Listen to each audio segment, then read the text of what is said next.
In 1943, one quiet 23-year-old may have stopped Adolf Hitler from ever building the atomic bomb. He had no army, no air support, only 9 men on skis in the white of a Norwegian winter. His target was a fortress factory built into a cliff in occupied Norway. Inside it, the Germans were making the one substance that could have handed Hitler a nuclear weapon. The Allies had already tried to destroy it. A glider assault ended in a wreck on the mountains, and every man aboard was killed or executed. The factory still stood, so London turned to a softly spoken young Norwegian and told him to do the impossible. His name was Joachim Rønneberg. What he did on that cliff would later be called the finest act of sabotage of the entire war. To understand the stakes, you have to understand the target. High in the mountains of Telemark stood the Vemork plant, a hydroelectric station that produced something called heavy water. In 1943, heavy water was a key ingredient in the race to build a nuclear reactor.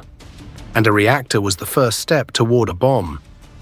Vemork was the only major source in German hands.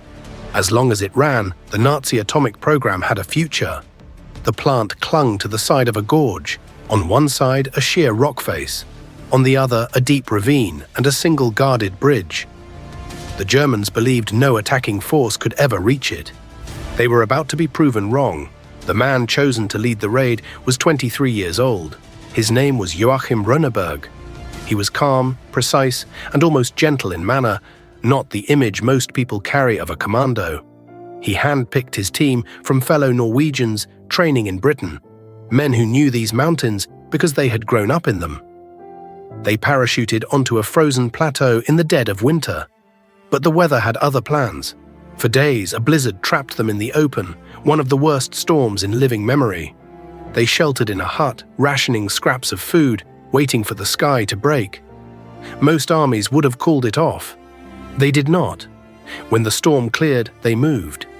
They skied across the plateau and reached the edge of the gorge above Vemork. Below them, the plant blazed with light. The obvious way in was the bridge, and the bridge was guarded.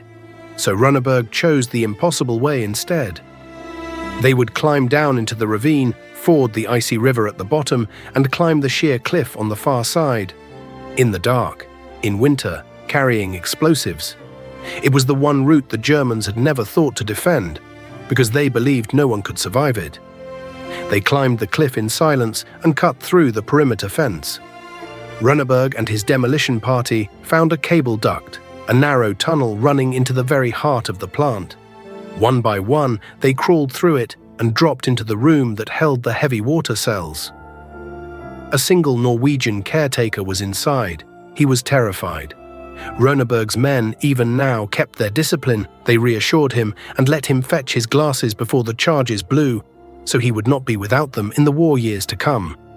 Then they laid the explosives, and they cut the fuses short so that someone would be there when it happened.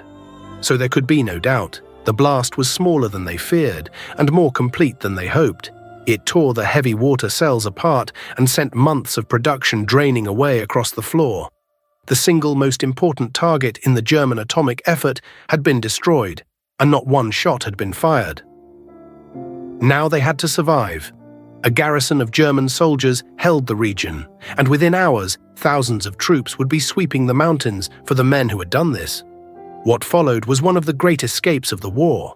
Rønneberg and 5 of his men put on their skis and set out across the mountains, and kept going for nearly 250 miles, all the way to neutral Sweden. In winter, on the run. Not one of them was caught. Others in the wider operation stayed behind in Norway to keep fighting. Every man of Gunnerside survived the raid. In an operation where the planners had quietly expected losses, the cost in Norwegian lives that night was 0. The Germans repaired the plant, but they had lost their momentum and their secret. When they later tried to move the remaining heavy water out of Norway by ferry, the resistance sank it in a deep lake. The Nazi atomic program never recovered. The bomb Hitler's scientists had reached for was never built. Joachim Rønneberg lived a long life.